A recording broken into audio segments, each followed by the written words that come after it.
This is the story of Hoover Dam, one of America's 7 modern civil engineering wonders.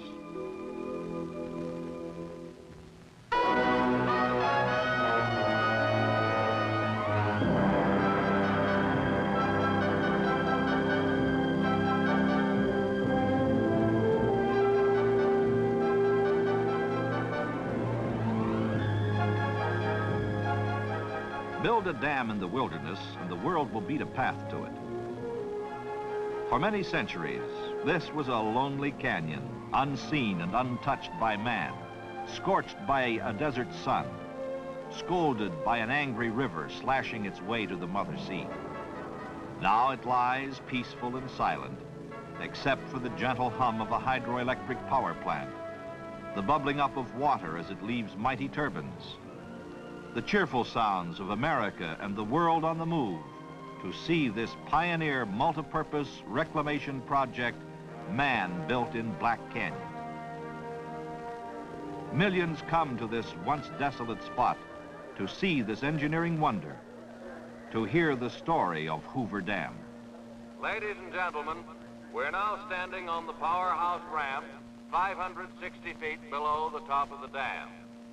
This is Black Canyon, where Nevada and Arizona meet, where the Colorado River once flowed uncontrolled.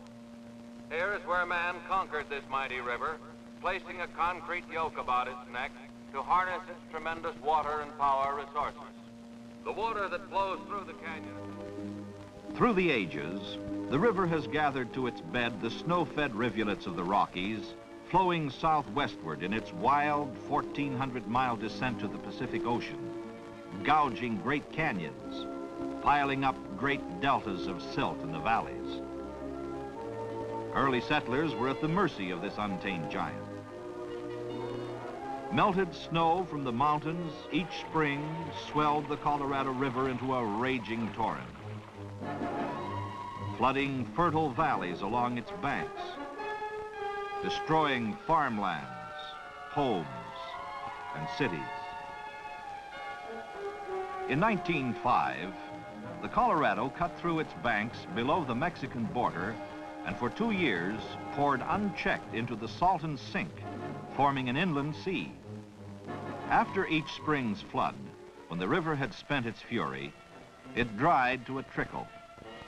Crops withered and died. Man and his livestock thirsted. All living things suffered. Settlers along the river were discouraged and aroused. Some gave up and went elsewhere. Others stayed to fight. The river had to be regulated, controlled in a year-round flow if they were to succeed. No more floods, no more droughts. Arthur Powell Davis, first reclamation director and chief engineer, understood their problem. For years, he had traveled up and down the river, surveying, studying. Build a high dam in a deep canyon upstream to control the river, he reasoned. In 1918, Davis reported his findings and proposals to Congress.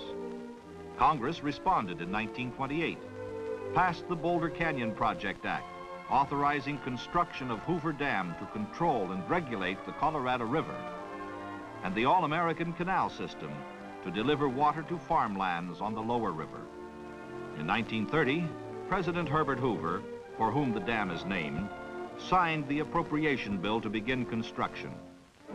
Under a contract awarded in March 1931 to 6 companies incorporated, a combine of 6 major construction firms, men and machines went to work to build this dam of unprecedented size, this modern civil engineering wonder.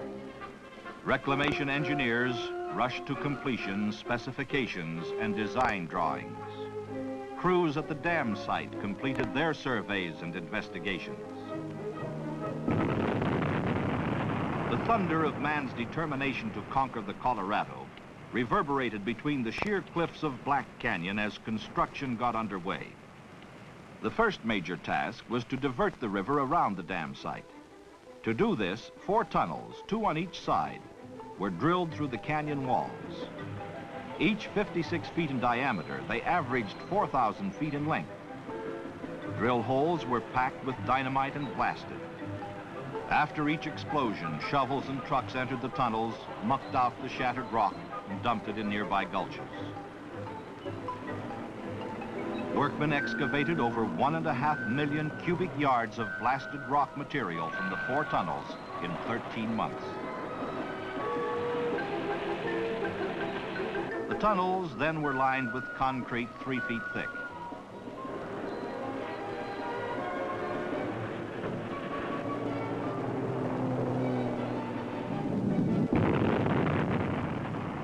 Explosions rocked the canyon almost daily for 2 years before actual placing of concrete in the dam began.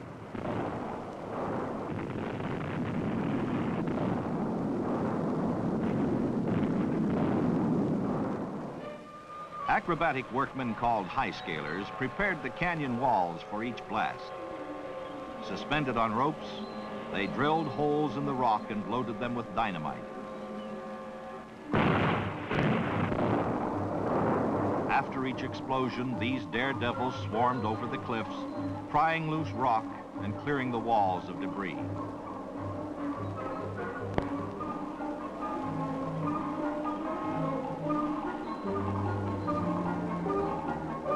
In November 1932, the Colorado River was diverted.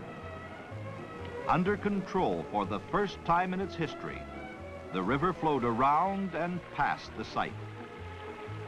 Men and trucks dumped an earth and rock embankment across the canyon below the tunnel openings, forcing the river from its age-old bed through the huge diversion tubes. A second earth and rock dam was thrown across the river above the tunnel outlets downstream, keeping water from backing into the foundation area. Isolated and protected from the river by the 2 cofferdams, the site was pumped dry. Men and machines dug 135 feet below the old river level to reach bedrock for the dam's foundation, excavating over 2 million cubic yards of rock, earth, and sand. As cleanup of the dam site exposed the ancient bed of the Colorado River, geologists read the history of what happened ages ago. Workmen cleaned and prepared bedrock surfaces to receive the first concrete, assuring utmost stability for Hoover Dam's foundation. 12 miles upstream, drag lines excavated sand and gravel for the dam's concrete from an old streambed deposit on the Arizona side.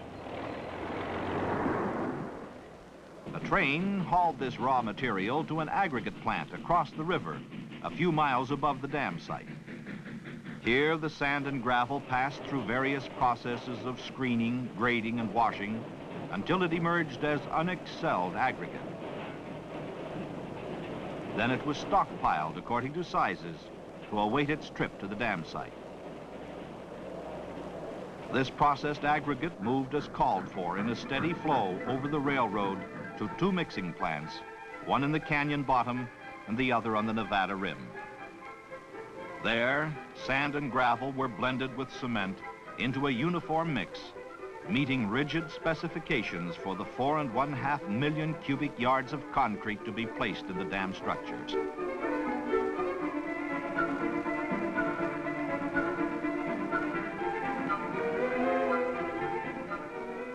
From the mixing plants, concrete was dispatched to all points of construction. 9 anchored aerial cableways spanning the canyon from rim to rim lowered the concrete into the forms and handled other supplies and equipment as well. As the first bucket of concrete settled into its foundation on June 6, 1933, Hoover Dam began its rise from the depths of Black Canyon. As cableways dumped load after load of concrete into the forms, the dam soon reached its full 660-foot thickness at its base. Poured in 5-foot layers of concrete, the structure's keyed or interlocking columns climbed skyward as crews set new records daily. Bucketful after bucketful ran the continuous cycle, mixing plant to canyon rim, out into midair over the gorge, and down into the forms, dumping its load of 16 tons.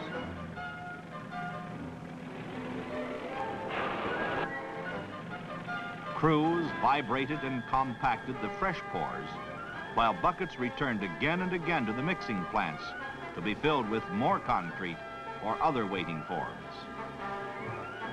Crews worked under all conditions, all seasons of the year without cessation, rain or shine, day and night.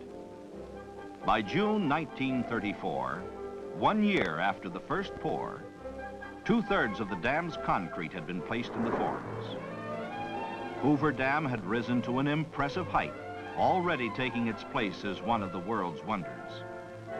As Hoover Dam climbed between its abutments, related structures also took form. At the toe of the dam, the U-shaped power plant to house generating equipment, control and maintenance facilities was built in twin wings, one along each side of the canyon walls. Intake towers, 2 on each side, for the power plant's Penstock system, climbed as a maze of reinforcing steel and concrete. Perched on shelves hewn in the canyon walls, these graceful columns rose 403 feet, well above the dam's crest and the canyon rims. 2 giant spillways were set against the canyon walls on each side of the reservoir just above the dam. These high-level controls, each capable of bypassing 200,000 cubic feet of water per second, assure that no water will ever overtop the dam. Water flowing into the basins plunges downward through the spillway tunnels to enter the river below the dam. 100-foot-long drum gates on the spillway's crests rise during flood stage to give the reservoir an additional 16 feet of storage. Hoover Dam's Penstock system called for pipes of unprecedented size, ranging from 8 1/2 to 30 feet in diameter and 5/8 to 2 3/4 inches in thickness. As it was not possible to ship units of this size across country, steel plate was brought from eastern rolling mills. A steel fabrication plant, erected especially for this job near the dam site, rolled and assembled the nearly 3 miles of pipe installed in the canyon wall tunnels. As in all unprecedented phases of Hoover Dam's construction, fabrication of the pipe sections required special machinery and equipment. Edges of the dimension plates were shaped on a planing machine to assure precision and accuracy of later steps in their manufacture. Then they were bent on a giant press and rolled into circular form. One such plate equaled 1/3 the complete circumference of a finished pipe. 3 of the largest curved plates welded together formed a ring 30 feet in diameter and 11 feet long. 2 of these rings joined made up a section weighing 150 to 184 tons. A vertical lathe machined the edges so the sections would fit precisely when joined into continuous penstocks inside the canyon walls. A train passing through one of the 30-foot sections reveals their comparative size. When the intake towers and their connected tunnels were ready to receive the penstocks, a specially designed trailer hauled the sections one at a time down the highway from the plant to the dam site. At the canyon rim, a 150-ton cableway relieved the trailer of its tremendous burdens, swung the pipe sections out over the gorge, and lowered them under absolute control.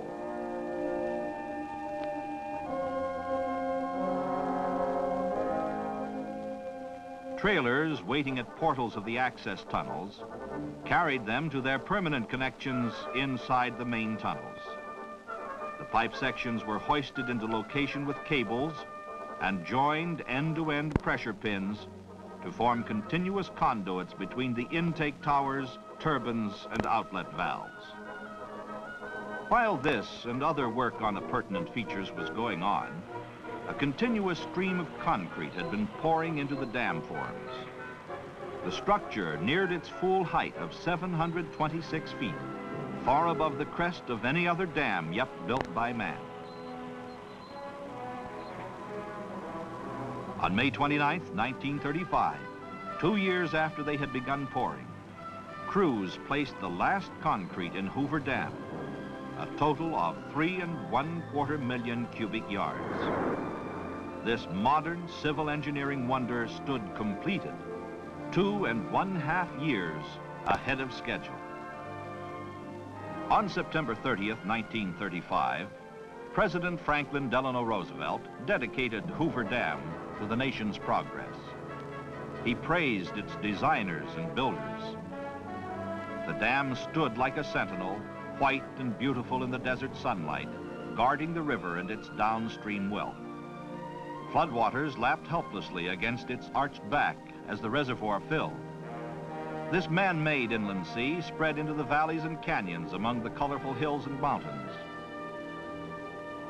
Hoover Dam had conquered the Colorado. Turbine pits to hold Hoover Dam's 17 big hydroelectric units were built into the powerhouse. Generator installations began in 1935. The first generator, Unit N2, began commercial operation October 26, 1936, to serve the city of Los Angeles.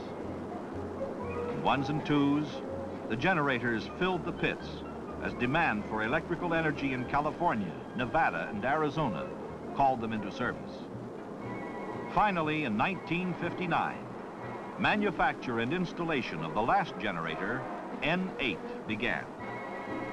For 25 years, the N8 pit had lain dormant and silent, except for the hum of other Hoover generators. Now, as more generating capacity was needed, contracts were awarded for the generator's manufacture and installation. Plants throughout the nation fabricated N8's many parts. The design of N8 followed that of other Hoover generating units.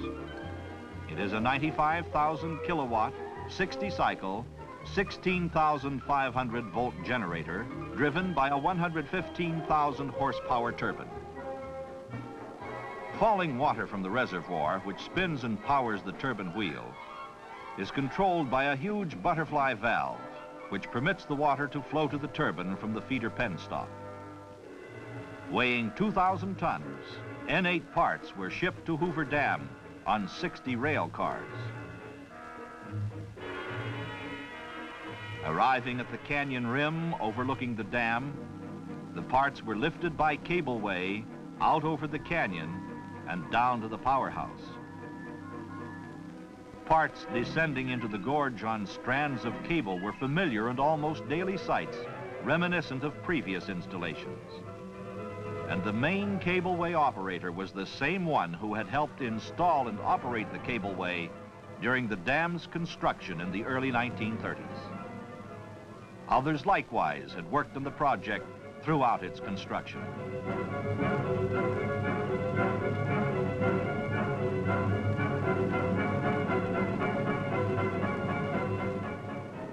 Inside the Nevada wing of the powerhouse, technicians assembled and installed the mass of electrical cargo. Crews prepared the N8 pit to receive the new generating unit. They removed temporary slabs over the turbine and relief valve outlets to the tail race or river. Liners assembled in these openings were set in concrete. The turbine's scroll case sections were lowered into the pit. The sections were leveled, bolted together, and aligned. The completed scroll case was then anchored in concrete. Later, the turbine's water wheel, attached to the bottom end of the shaft, was installed inside the case. The butterfly valve was assembled on the generator floor and later connected between the feeder penstock and the turbine's scroll case. Meanwhile, the generator's two main parts, the rotor and stator, took form. Steel lamination plates were stacked around the rotor and stator frames. Coils were locked into place and electrical connections were made. The powerhouse's overhead cranes lifted the completed 254-ton stator from its erection bay and carried it gently to its foundation over the turbine pit, where it was lowered and bolted into place. The 466-ton rotor was moved from its erection bay and lowered inside the stator. The rotor was then joined to the turbine water wheel by a 38-inch diameter shaft, 63 feet long. Guide and thrust bearings and other parts were added to complete the assembly. After test runs, N8 went on the line December 1st, 1961, to serve the state of Nevada and to complete the Hoover power plant, raising its capacity to 1 1/3 million kilowatts, keeping it as one of the world's largest hydroelectric installations. As the last sounds of construction faded into history, Hoover Dam had cost $175 million. Less a deferred payment of $25 million allocated to flood control, Hoover Dam's cost is being returned to the federal treasury at 3% interest from the sale of hydroelectric power. Hoover Dam has fulfilled the hopes and expectations of those who envisioned this great reclamation project. Colorado River waters that once destroyed man and his property now serve him. The Colorado pours its waters into Lake Mead, named for Dr. Elwood Mead, Reclamation Commissioner during construction. Lying calmly behind the dam, these waters await need by downstream users. Water is released through the Hoover power plant turbines in a year-round flow to irrigate over 1 1/4 million acres of desert land, serve municipal and industrial needs of the Pacific Southwest, generate hydroelectric energy, and provide various other multi-purpose benefits. The clear waters of Lake Mead have opened up a vast new recreational fish and wildlife vacation land for America. Millions beat paths to this one-time wilderness along the Colorado River to picnic, go boating, swim, fish, and enjoy these important outdoor reclamation products.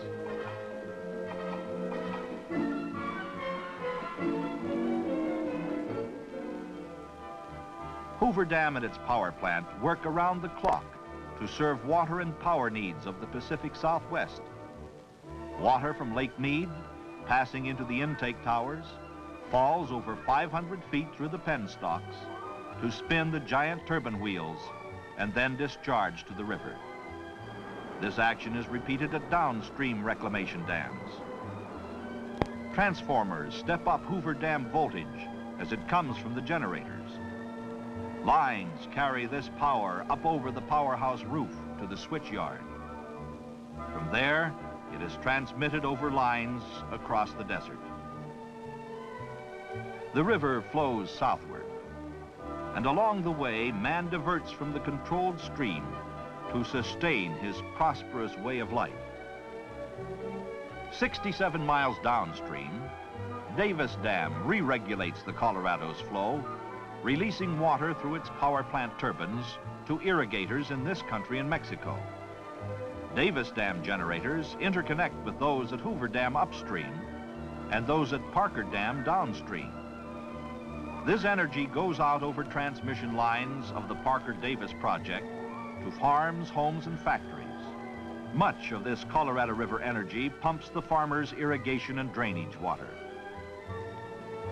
Parker Dam, 155 miles downstream from Hoover Dam, was built with funds advanced by the Metropolitan Water District of Southern California.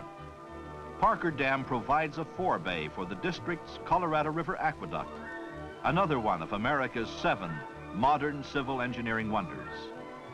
Electrical energy from Parker and Hoover power plants pumps water along the aqueduct. This waterway delivers municipal and industrial supplies to the Los Angeles and San Diego coastal areas. Parker Dam also controls floods. Below Parker Dam, Headgate Rock Dam diverts water to Colorado River Indian Reservation lands in Arizona. And farther downstream, the Palo Verde Diversion Dam sends water to the Palo Verde Irrigation District, oldest irrigation development on the Colorado River. At Imperial Dam and Desilting Works, 300 miles downstream from Hoover Dam, Colorado River water enters river-sized canals to irrigate farmlands in California and Arizona. The All-American Canal System carries part of the Colorado's flow westward to the Yuma, Imperial, and Coachella valleys. When water reaches its farthest point on this canal system, it has traveled nearly 500 miles after leaving Hoover Dam and has required 10 days to make the trip.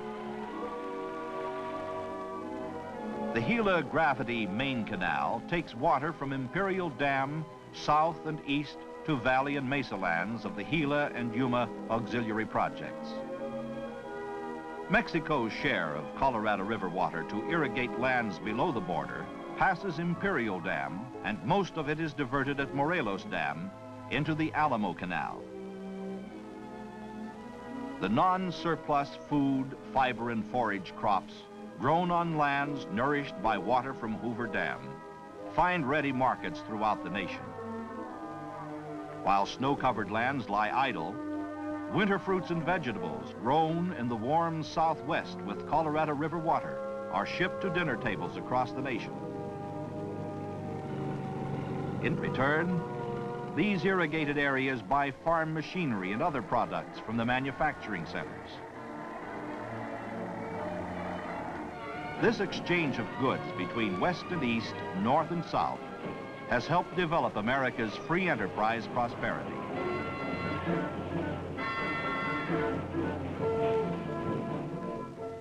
Hoover Dam has pointed the way to the fullest utilization of the Colorado River's resources. Man is adding other mighty reclamation projects to the stairway of dams on the Colorado River. In northern Arizona, Glen Canyon Dam has joined Hoover Dam in conquering and regulating the Colorado. Potential sites in other canyons on the Colorado River await the day when they too will cradle mighty multi-purpose dams. These developments will write new chapters in the story of Hoover Dam, truly a modern civil engineering wonder.